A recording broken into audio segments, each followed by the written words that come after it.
Subscribe now and press the bell icon. Never miss an Bengaluru की घटना ने एक बार फिर से गंगा जमुनी तहजीब को मजबूत करके रख दिया।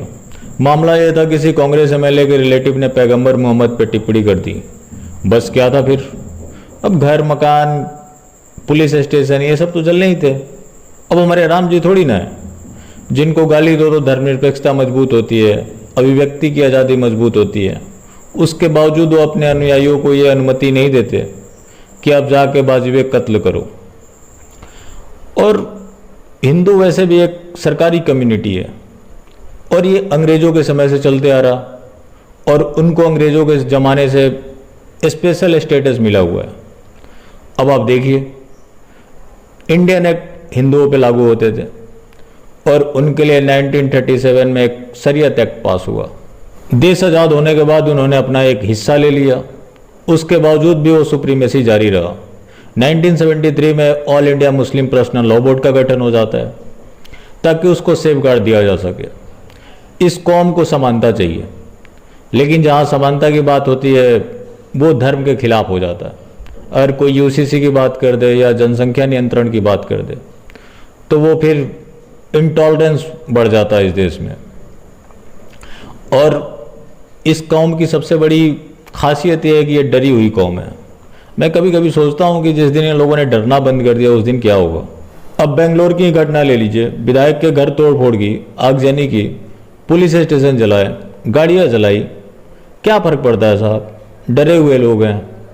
अगर किसी ने सवाल उठा दिया तो सांप्रदायिक हो जाएगा, अगर किसी ने विरोध किया होता तो सारा दोष उसी के सर पे होता।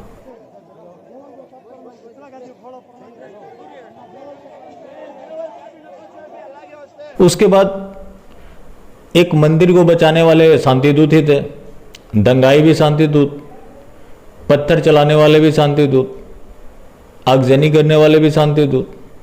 अब चर्चा उसकी होगी कि शांतिदूतों ने भगवान के मंदिर को बचाया। अब मुझे समझ नहीं आता इनका स्क्रिप्ट कौन तैयार करता है और ये किसको मूर्ख बनाने की कोशिश करते हैं। उस कौम को मूर्ख बनाने की कोशिश करते हैं जिस कौम ने दुनिया को शून्य और दशमलव दिया हो, ज्ञान विज्ञान का केंद्र रहा हो, और इनकी उपलब्धि ये रही है कि ये पंचर बनाना जानते हैं। उसके बावजूद भी अमन पसंद कौम है, इसके ऊपर कोई सवाल नहीं खड़ा किया जा सकता। अगर किसी ने कहीं बम भी फोड़ दिया तो क्या हुआ? कार्रवाई तो उसके ऊपर होगी जो विरोध करेगा। इसके बाद इनका अमन कमेटी प्रकट होगा, वो भाईचारा, आपसी सौहार्द, गंगा जमुनी तहजीब, तमाम बातें करेगा। अब मैं कभी कभी सोचता हूँ कि अमन कमेटी वाले पहले ही क्यों नहीं प्रकट हो जाते, दंगा होते ही ना।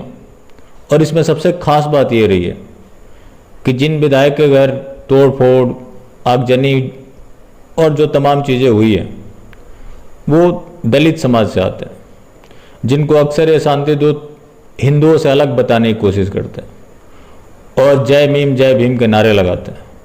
कम से कम उनको तो बख्श दिया होता। और आज जितने देश के दलित चिंतक हैं सारे मौन हैं, क्योंकि मामला शांतिदूत के अगेंस्ट है। अगर वही किसी हिंदू की दूसरी जाति के साथ होता तो बस अब तो देश में आज ये देश रहने लायक बच ही नहीं जाता। ये सब जो घटना हुई है उसके पहले विधायक ने वीडियो जारी कर संदेश दिया था कि जो भी दोषी होगा उसके खिलाफ सख्त कार्रवाई की जाएगी। उसके बावजूद भी ये सारी घटनाएं हुई। अब ये कम्युनिटी जब फ्री की बात करती है तो हिंदुओं से फ्री की बात करती है। इस कम्युनिटी को दूसरे किसी का एग्जिस्टेंस चाहिए ही नहीं। बाकी आज के लिए बस यहीं तक, फिर मिलेंगे। जय हिंद।